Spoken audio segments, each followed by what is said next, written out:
nung nag-uumpisa tayo, sinabi mo, pati yung mga estudyante nyo, hindi ba? They are monitoring at medyo nakakatulog na yung mga tao. Ngayon, kumusta ngayon? Ito na yung 4th week na to, no?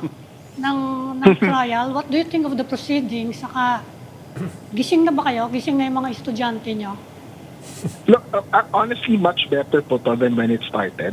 I think a lot really is owed to two changes. One is yung Senate exercising a lot more discipline in when to ask questions. And yung time limits.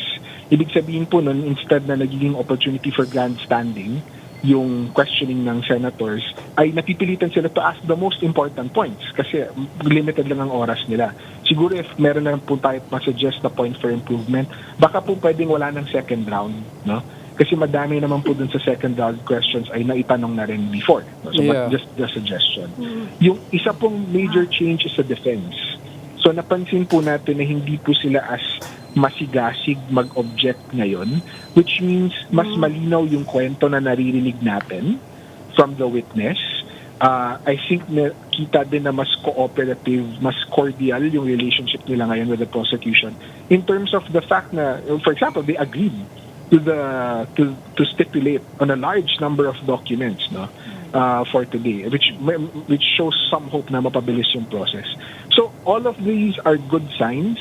I think now ang task is, una, meron pa bang ways to make the process a little faster? Baka maganda po for the impeachment court to loosen up a bit on yung restriction niya about opening statements. Honestly, if you're dealing with these many documents and hindi po ganun kalaki yung oras natin and ang publiko na panoorin to araw-araw, maganda po sana kung mayroon pong summary from the prosecution and the defense when they present their case. No? Bakit ba mahalaga itong ebidensya or testigo na ipapakita?